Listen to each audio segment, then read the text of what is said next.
ഒരു മൊണ്ണൻ്റെ ചാനൽ തുറന്നാൽ മുഴുവനവും എൻ്റെ ഫോട്ടോയും എനിക്കുള്ള മറുപടിയും അങ്ങനെ ആ മൊണ്ണ എന്നെ വിറ്റിട്ട് ജീവിക്കാൻ വേണ്ടിയിട്ട് കഷ്ടപ്പെടാൻ ശ്രമിക്കുകയാണ്. മൊണ്ണൻ്റെ പേര് പ്യാലക്കൽ അമ്മച്ചി എന്നാണ്.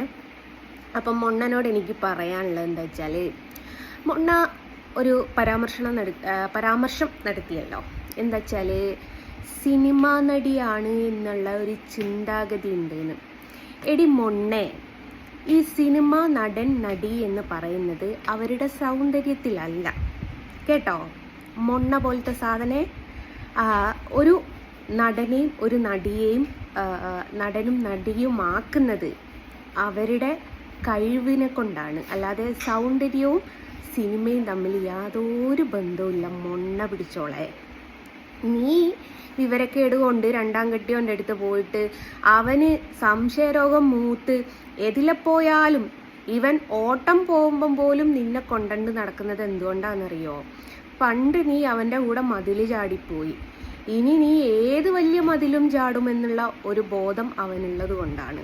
കാരണം സ്വന്തം പെറ്റ കുഞ്ഞുങ്ങളെട്ടച്ച് പോവാവുന്ന നിനക്ക് നാളെ ഇവനും വെറും ഒരു പുല്ലാണ്, വല്ലവന് പുല്ലും ആയുധം എന്ന് പറഞ്ഞതിൻ്റെ അതിൽ ഇവനെ നീ ഉപേക്ഷിച്ച് പോവുമെന്ന് ആ കഷണ്ടി മൊട്ട ബേജാറായിട്ട് എത്തില്ല പോകുമ്പോൾ ഇതിനെ കൊണ്ടുപോകും.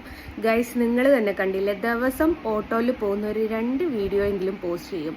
കാര്യം എന്താ? വീട്ടിലേക്ക് അന്നം മേടിക്കണേ, അരി മേടിക്കണേ, ഇയാൾക്ക് ഓട്ടോയിൽ പോകണം. ഓട്ടോയിൽ പോകണമെന്നുണ്ടെങ്കിൽ അടുത്ത വീട്ടിലെ ശശിയേട്ടൻ വീട്ടിൽ കയറുമോ എന്നുള്ള പേടിയുണ്ട്.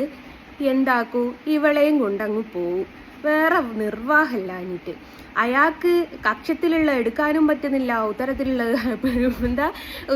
എടുക്കാനും പറ്റുന്നില്ല, കക്ഷത്തിലുള്ള വെക്കാനും പറ്റുന്നില്ല എന്നുള്ള അവസ്ഥയിലാണ്. കാരണം അയാളെ കൂടെ ചാടിപ്പോയതേ 10-20 വർഷം കൂടെ ജീവിച്ച ഒരു ഭർത്താവിനെയും 2 മക്കളെയും ഉപേക്ഷിച്ചിട്ടാണ്. അപ്പോൾ ഈ മക്കളൊന്നും ഇല്ലാണ്ട് ഈ നിൽക്കുന്ന ഇവനെ ഉപേക്ഷിച്ച് പോകാനോ ഓക്കാണോ അത്ര പാട്. അതുകൊണ്ട് ഏതില്ല പോവുകയാണെങ്കിലും ആ മൊട്ട ഇവളെയും കൂട്ടിയിട്ടാ പോവുക. കണ്ടാൽ അറിയാം, ഓർഡർ പോകുമ്പം വരെ ഇവളുണ്ടാവും വയ്യേക്ക്. പിന്നെ വേറൊരു കാര്യമുണ്ട്, ചേച്ചി മേലണിങ്ങി പണിയെടുത്തിട്ടാണ് ചേട്ടനെ പോറ്റൽ. പിന്നെ മേലണിങ്ങി പണിയെടുക്കാൻ വേണ്ടിയിട്ട് ചേട്ടൻ കൊണ്ടുപോവാറും ഉണ്ട് കേട്ടോ. അത് വേറൊരു കാര്യം.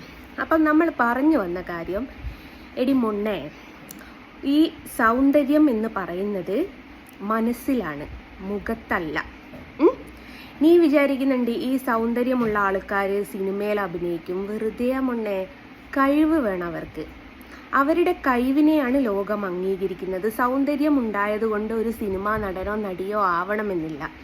അവർക്ക് അതിൻ്റെതായ കഴിവ് വേണം. ആ കഴിവിനെയാണ് സമൂഹവും അംഗീകരിച്ച് അവരെ ഒരു നടൻ നടി എന്ന് പറഞ്ഞ് ആക്കി വരുന്നത്. അല്ലാതെ നിന്റെ വിചാരം സൗന്ദര്യത്തിലാണ്. എന്നോട് കണ്ണാടി നോക്കാൻ പറയുന്ന നേരം കൊണ്ട് പൊന്നാര മോളെ, എജ്ജൊന്ന് കണ്ണാടി നോക്കടാ. ഇനി ദിവസം എൻ്റെ ഒരു 10 വീഡിയോ എങ്കിലും ഇടാണ്ട് നിനക്ക് ജീവിച്ച് പോകാൻ പറ്റൂടെ? അറിയാൻ മേലാത്തോണ്ട് ചോദിക്കാം. ഒന്നുമില്ലേ, വല്ല തൊഴിലുറപ്പിനും പോയിക്കൂടെ തള്ളേ? 10-40 വയസ്സായില്ലേ, തൊഴിലുറപ്പില്ലേ നിങ്ങൾക്ക്? അപ്പോൾ അതിന് പോകുന്നതല്ലേ നല്ലത് തള്ളേ. ദിവസം ഈ എൻ്റെ തംബ്ലൈന് ഇട്ടിട്ട് എനിക്കിട്ടിങ്ങനെ ടൗസർ ഇട്ട് അടിക്കാൻ ഉളുപ്പ് തോന്നുന്നില്ലേടി? എന്തോ ആയിടട്ടെ, നീ എൻ്റെ ഇതിൽ ജീവിച്ച ഏതായാലും 5 പൈസ യൂട്യൂബിൽ നിന്ന് കിട്ടുന്നില്ല എന്ന് മനസ്സിലായി. കാരണം സബ്സ്ക്രൈബേഴ്സും കുറവാണ്, വ്യൂവേഴ്സും കുറവാണ്. ആകെ വ്യൂവേഴ്സ് വരുന്നത് എൻ്റെ പേരോ എൻ്റെ ഫോട്ടോയോ എടുത്തിട്ടാലാണ്. ഒരു കുടുംബം പോറ്റാൻ വേണ്ടിയിട്ടല്ലേ. ചിട്ടമുത്തേ, എനിക്കൊരു കുഴപ്പമില്ല. ഏതായാലും മൊണ്ണ ഒരു കാര്യം മനസ്സിലാക്ക്, ഈ സിനിമയിൽ അഭിനയിക്കാൻ സൗന്ദര്യമല്ല കേട്ടോ വേണ്ടത്, കഴിവാണ് വേണ്ടത്. അതൊന്ന് പറഞ്ഞു തരണമെന്ന് കരുതി മൊണ്ണനോട്. എന്നാൽ ശരി മൊണ്ണേ.